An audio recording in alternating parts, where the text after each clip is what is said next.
Hello and welcome back to Nektorio, my heavily modded death world. Last time we ended with me filling in the void around the base with deep green water,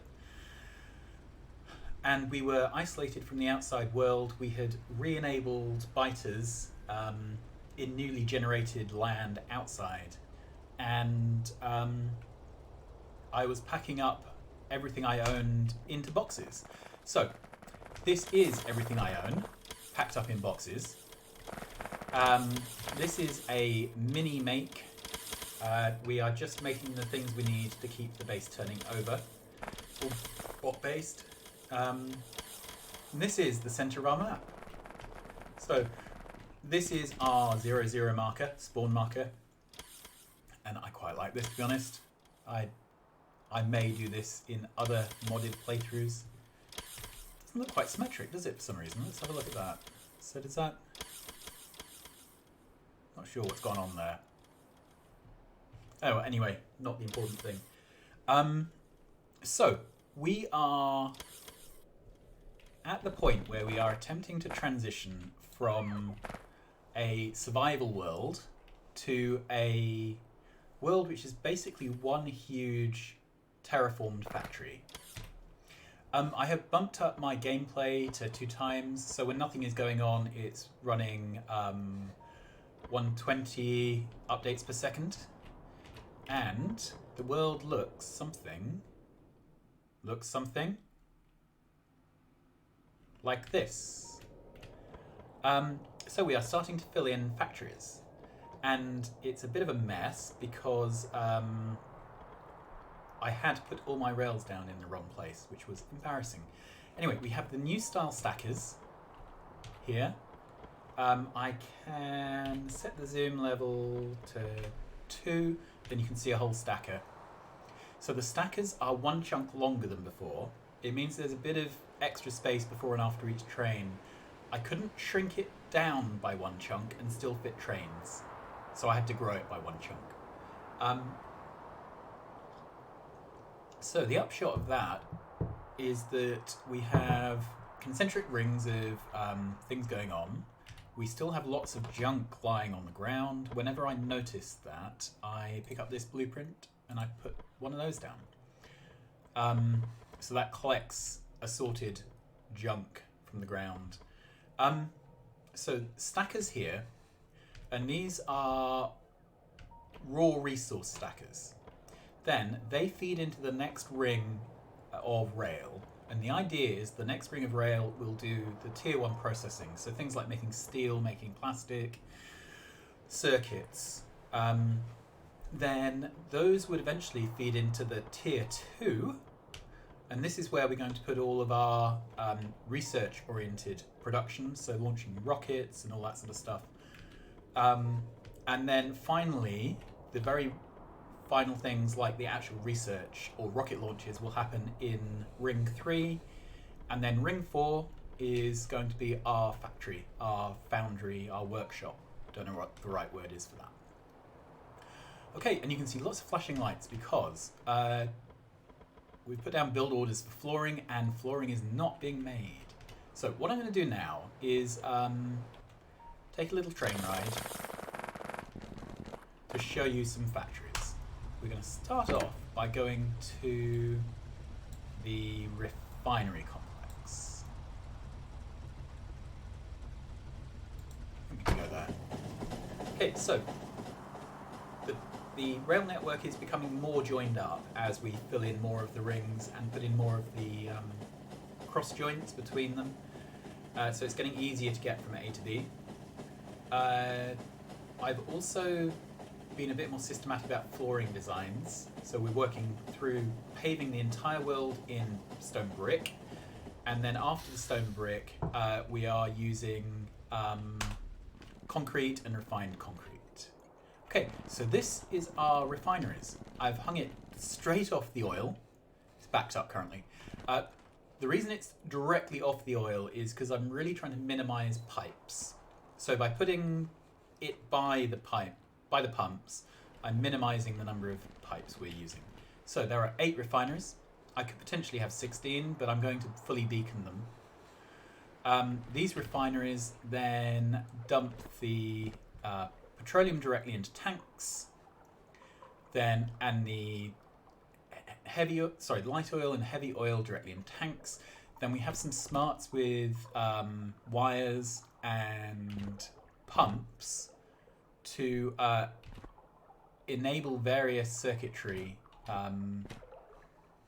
as and when it's needed to move things onto the next step. So let's turn off my legs because I'm running at twice game speed, and legs, it's too fast. Right, so this is a requester train. So this is requesting an empty petroleum gas train. And there are none because all the petroleum gas trains are stacked up full in their supplier stations. This is the light oil. Again, this is calling in a light oil train. And this is the heavy oil. This is calling in a heavy oil train because we have, between these 2 tanks, 25,000 units of heavy oil. Okay, then we pump what is left through heavy oil cracking and light oil cracking. And then the overflow petroleum goes into sulfur. So this is... Where are we? I've got some... We can fill in here. I've been using water pumps direct to ground. They take up the least room and they involve the less piping of pipes full of water around the place. All right, so you can see this illustrates part of the design of my base. I'm setting up individual assemblers with room for beacons. Okay, so this is beaconable. I think I might be able to get 12 beacons around this. We'll see. Then I'm using stack inserters, and I'm using the Bob's adjustable to be able to get stack inserters across.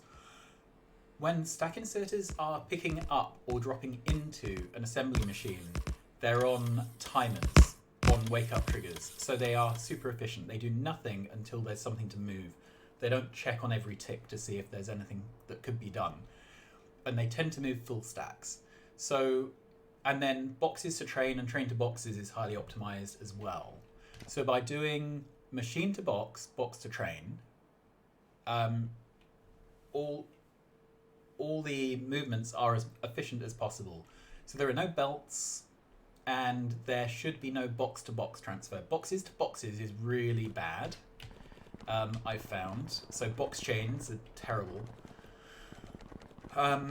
Because whenever there is a change in the amount of material in a box which an arm is waiting for, that arm seems to wake up and try and move stuff, which, it's just not very good. Right, let's see if we can fill in some more of this flooring. Sorry, this is one of those things where I've clearly not been back to fix things. So this whole area here is going to be moduled and beaconed later, and we'll see if that provides enough throughput, or if we need to set up a second or third refinery complex.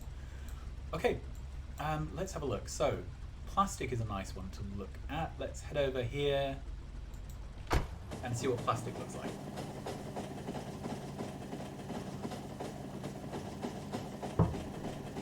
The entire base itself is built around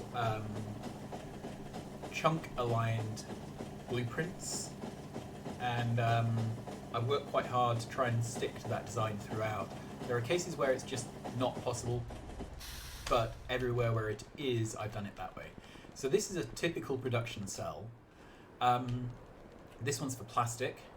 So it's got 2 inputs. It's got petroleum gas, which comes in here by tanker, and it's got coal. Okay, so this illustrates the design again. There's room for putting beacons all the way around here, so I think I can 12 beacon this.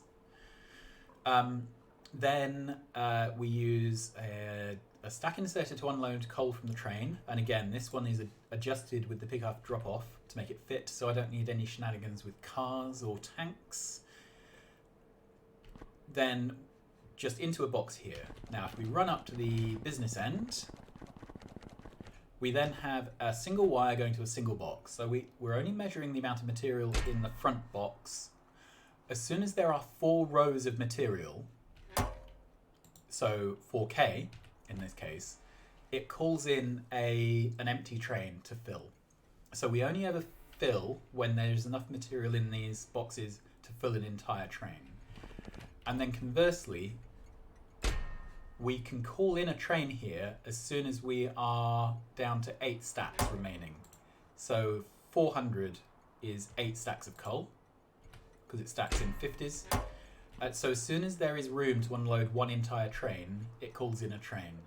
The only case where this isn't done is in fluids, where I set the threshold at 5k. Currently I may adjust that. I didn't want to add a second tank, but one tank is exactly the amount of fluid held in one train, for better or for worse. So we just have to do it that way. Right, we've got, weirdly, this, what's going on here? This has nothing in it. I've no idea why that one is empty and all the others are full.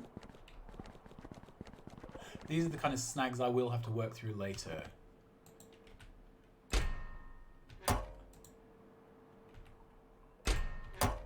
No, I really have no idea why this is empty and all the others are full. But we will try and figure it out. Okay, so this is a 2-stage process here, turning light oil into rocket fuel. So again, we tank the light oil in, it goes through solid fuel to rocket fuel. I'm in 2 minds about whether this should be a separate site or if this should hang off the refinery. Light oil is only used for rockets in the base game. You crack all the rest down. However, in the modded game, light oil is used for munitions, as is heavy oil. So I'm in 2 minds about whether I should redesign this to hang off, because I could basically take this build and attach it as an extra module to the side here. So it would be a refinery complex which output sulfur and rocket fuel, and then as a last resort, the fluids. So I could set it up so that the fluids were the last thing it tried to produce. Anyway, we'll see how that goes. Okay, what next? Steel, that's a fun one. Alright, so let's go have a look at the steel builds. So they're all basically built around this same design. They have they have a T-junction basically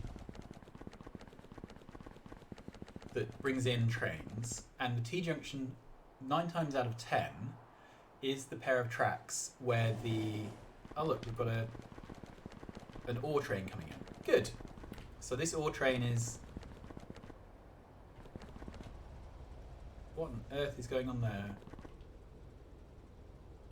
Oh, it's trying to get somewhere, and I haven't got the appropriate... Well, that told me, didn't it?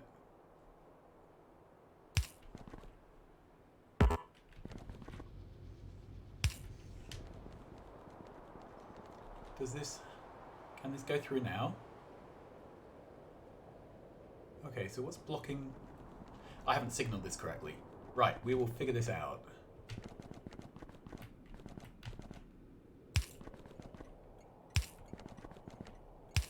There we are, that's better.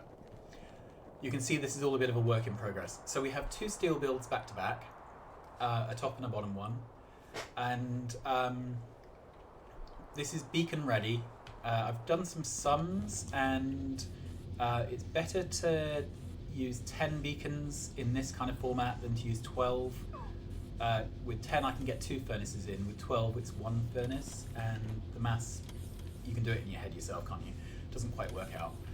So these all need modules and beacons, but I haven't got them yet, because I haven't yet. Oh, so why on earth did that get... I must have a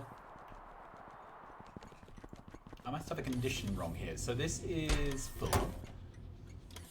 Called in a train. It's going to call in whenever... Oh, this should be 400. Because it's ore. So it stacks to 50.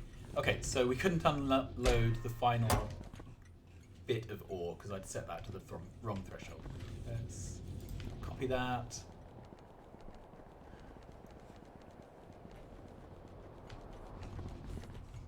Paste that. Yeah, it's all a bit of a work in progress. So you can see here, we unload ore from the train, it gets smelted to plate. We are using adjustable inserters with the pickup position slid over. This then gets fed across, and then the drop-off is offset. So we're using a single chest to fill up again. I'm trying to use one chest for loading and unloading chains. Later on, when we put in beacons, we probably want both of these to be in line so that we can fit beacons either side, if you see what I mean. And there I'll use the Bob's adjustable pick-off, drop-off locations again to get them to shimmy through the gap. But one thing that's an absolute rule is this train carriage unloading only feeds material through to load this one. And same here. So in terms of the pipelining, all 8 carriages are being loaded by 8 completely separate production lines. That's kind of important. It means that I can reliably only measure the material in the front train and ignore all the others. Okay, so there I am. Let's go see concrete. In fact, let's park there.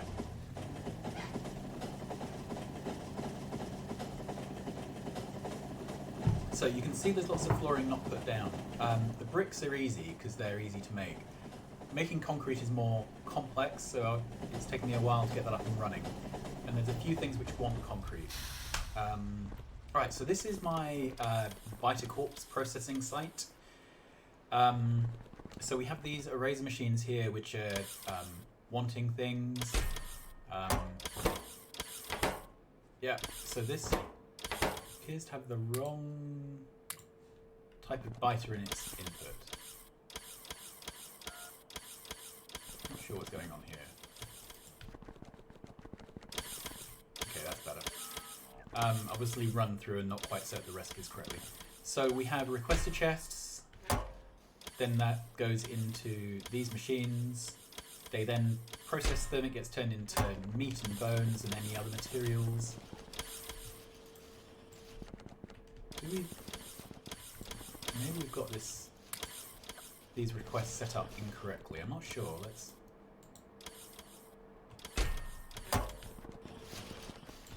Alright, set those. Just in case.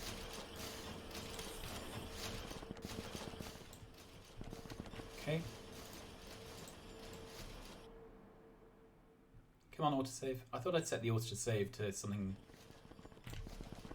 quite spread out. Okay, and then that's all the biters. This is all the worms. Same sort of thing, really. So we pull in the worms, we dismantle them. What we haven't done, let's have a look. So, what we haven't done is set up chitin processing. So this is chitin from chitin fragments. Okay, so let's set up the same thing. We're going to have a requester chest here for chitin fragments. It's going to put into there, put into there. Then we'll have a provider here. Exit there, exit there. Okay, so we need to set the drop off to there and the pickup to there.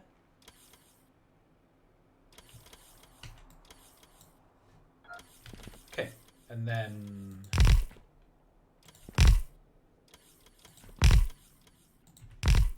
four of those.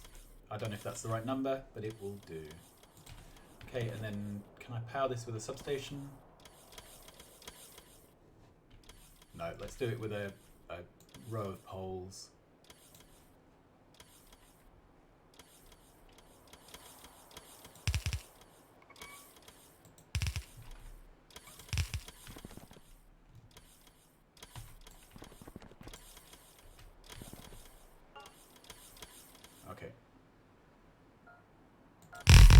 will do, won't it? Okay, so this should start processing now, and if we look on the map... Oh, we've got lots of things happening. Good. So these are placing down brick flooring. That's good. And I'll... So this should all start working now. You've probably seen that I've got a global bot network. I'm not intending to really use bot production for very much. So this is our concrete making facility. You can see it's filling this chest up with concrete. So again, we have carriages come in with bricks and with iron ore.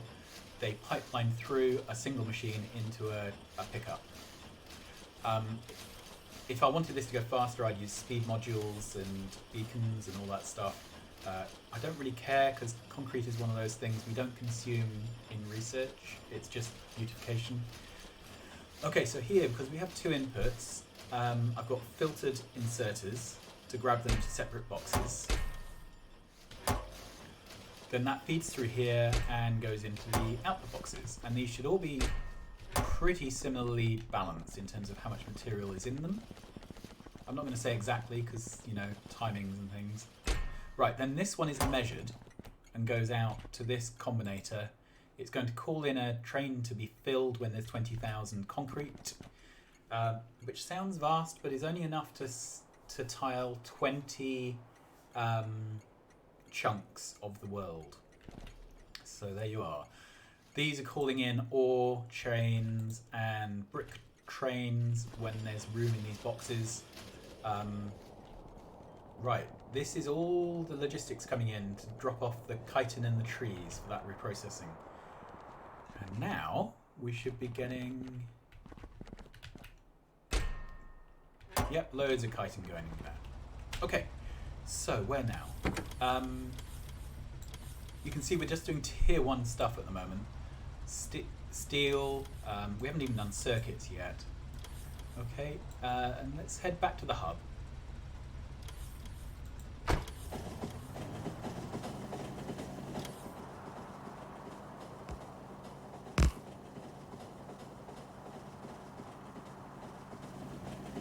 So I'm in the process of terraforming. We're still getting rid of things like cliffs. We're still putting down basic flooring.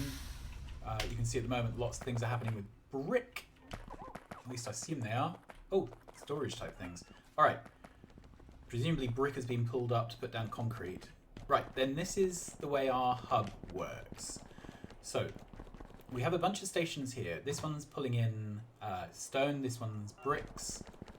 This one will pull in concrete when there's a train available. And this will be refined concrete. Yeah, so this wants a concrete train.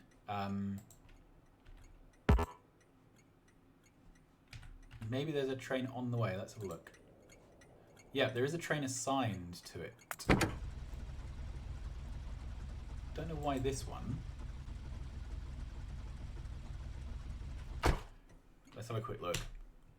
This could be one of those weird things where, because trains were set up in particular orders, it's gone a bit funny.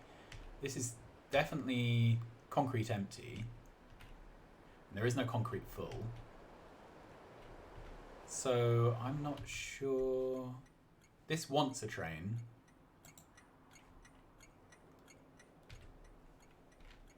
Just occasionally, if you set up train schedules or priorities when trains are live, things go a bit wonky. Anyway, this is will eventually drop off some concrete at the hub. When there's a full train's worth of concrete over here, which will be in a little while, because we are still at 2.5k and we need to get to 20k. Okay, so we will bring in refined concrete here, although that's a bit of a pipe dream at the moment. Let's just have a look. Refined concrete is made here. So we bring in iron ore, we smelt that into plate. That then becomes iron sticks. Iron sticks are direct inserted. Concrete is direct inserted from there. Steel is direct inserted from there. We output refined concrete. So this needs a steel train. It's got concrete but needs steel. So we're waiting for one of these steel sites to actually fill. And this has 4K, so this should be ready to call in a train.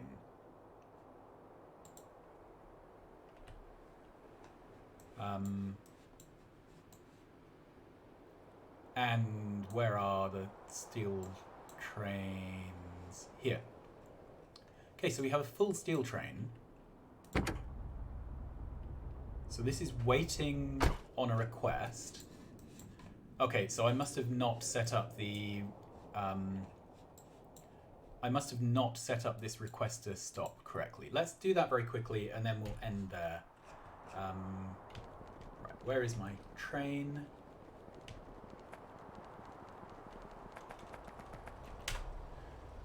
Right, let's see if we can get this done. I'm going to park in here because it's the closest really safe place. I've got no trains set up yet for biter body parts.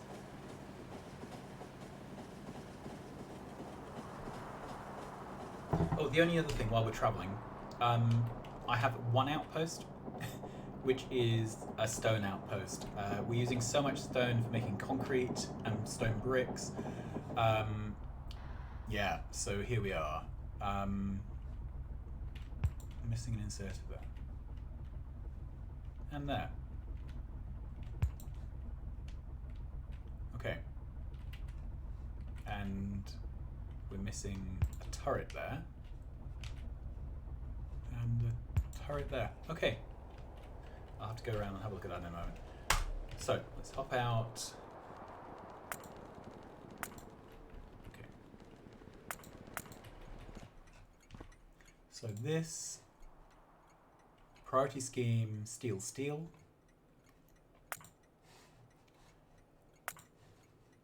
Okay, and it is requesting.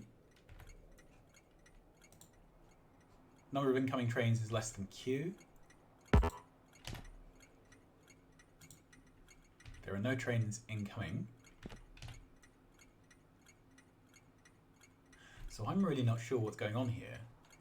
Sometimes the thing that resets this is if you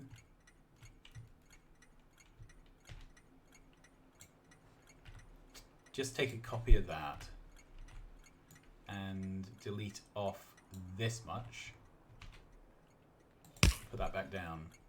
Okay. Sometimes that resets this. Okay. We are requesting steel. Okay, let's have a look. So we have steel. Let's edit this.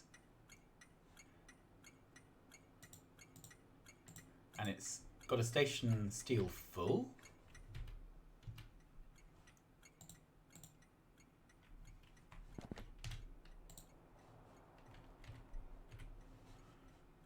So I have no idea why this isn't working.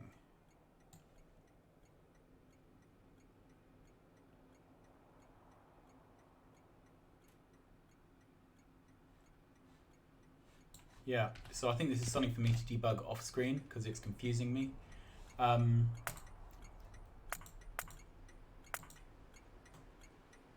Supplier stops. We have steel full. We have 3 of those.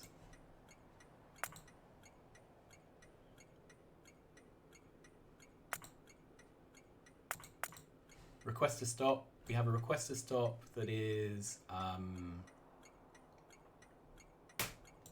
this one.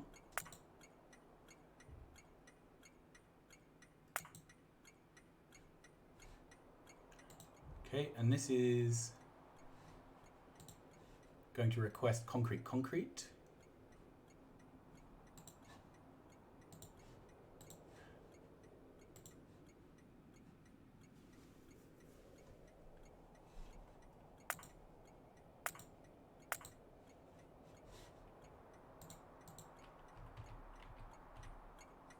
So I'm not sure why this isn't calling in a train. I'll have to have a fiddle about with this later. That's rather annoying. Because this is stopping me from... this is what is stopping me at the moment from getting refined concrete, which is the last bit of making the world look nice. Okay, let's park over here somewhere. It's out of the way.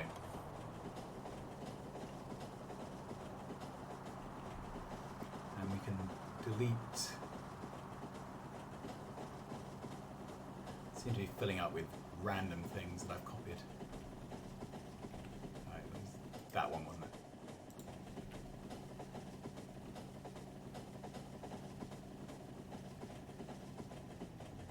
Okay, so let's park up here.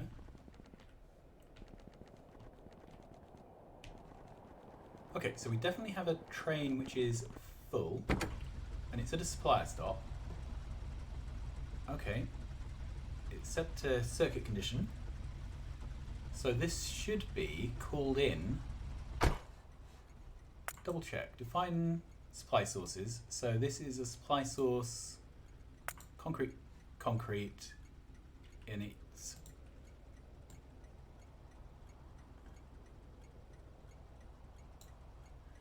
steel full.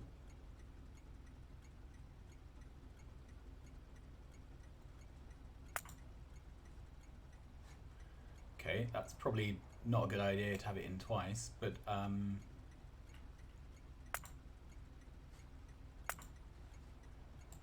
try it once more. Edit that. Add steel full.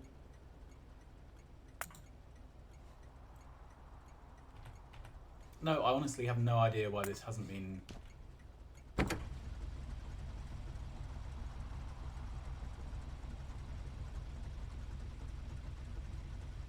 Got circuit conditions. No idea. I'm not going to be able to figure this out while you're watching. Rather frustrating. So what else is left to do? I need circuits. I'm in the process of paving the world. I think we can put down some more paving while you're here. So it's just blueprinted down. I'm filling in all the wild spaces with brick.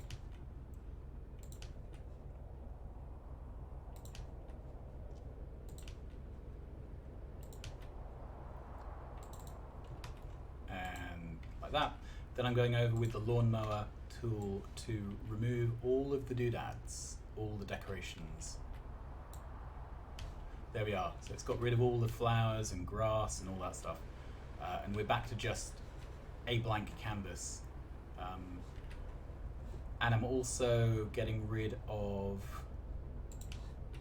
any rocks as I find them. That's it. Do we have any other rocks and trees and other nasty things that shouldn't be here? So all that can go. Get rid of these. Alright, so that's basically the plan. Next time, hopefully we'll have green and red circuits and I'll have figured out whatever is going wrong with that train schedule. Till then, thanks very much for watching and I'll see you again next week. Bye bye.